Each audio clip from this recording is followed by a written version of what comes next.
என் வெளிநாட்டு காதல் கணவனே, சத்தமில்லாமல் சமையலறை நுழைந்து முத்தம் கொடுத்துவிட்டு ஓடினாய். என் பசி மறந்து உனக்காக காத்திருக்கும் பொழுது காத்திருக்க வேண்டாமென கண்டித்துவிட்டு ஒரு கையால் இரு இதழுக்கு ஊட்டினாய். சாதி சான்றிதழுக்காக லஞ்சம் கொடுத்துவிட்டு கெஞ்சுபவனைப் போல் இரவில் மல்லிகைப்பூ தந்துவிட்டு அதற்காக மன்றாடினாய். பள்ளிக்கு செல்ல மறுத்து தூங்குவதாய் நடிக்கும் சின்ன பையனைப் போல் மடியில் படுத்துக்கொண்டு எழ மறுத்தாய். இவை போன்ற எல்லா சொர்க்கத்தையும் 3 மாதம் தந்துவிட்டு என்னை தீயில் தள்ளி வாழ்வள்ளி சென்று விட்டாய். என் வெளிநாட்டு கனவா, கனவா, எல்லாமே கனவா.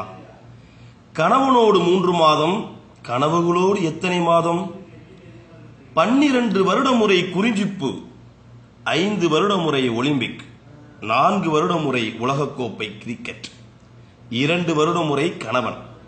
நீளும் பட்டியலோடு நீயும் இணைந்து கொண்டாய். இது வரமா சாபமா? கண்களின் அழுகையை கண்ணாடி தடுக்குமா கனவா? சிரிம்பு வந்துவிடு என் வெளிநாட்டு கனவா. வாழ்வின் அர்த்தம் புரிந்து வாழலாம். விட்டு கொடுத்து தொட்டு பிடித்து தேவை அறிந்து சேவை புரிந்து உனக்காய் நான் விழித்து எனக்காக நீ உழைத்து தாமதத்தில் வரும் தவிப்பு தூங்குவதாய் உன் நடிப்பு.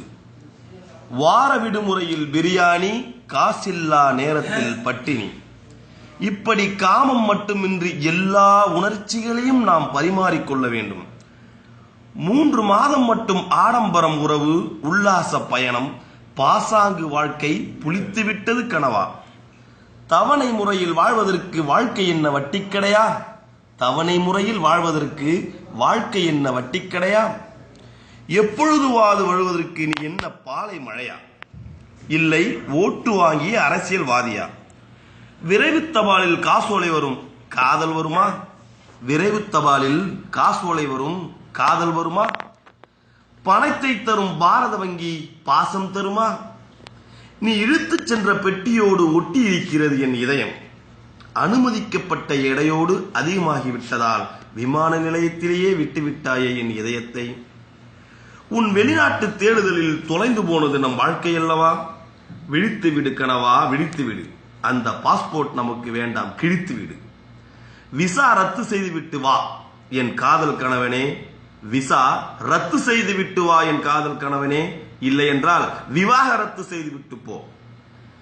நீ தொலைபேசியில் கொடுத்த அனைத்து முத்தத்தையும் ஒன்றாக சேர்த்து வைத்திருக்கிறேன். என்றாவது ஒரு நாள் அதையெல்லாம் உனக்கு நேரில் தர வேண்டும் என்ற ஏக்கத்தோடு, கனவுகளோடும், அதைவிட ஒவ்வொரு வினாடியும் உன் நினைவுகளோடும். என்றும் உன்னவள்.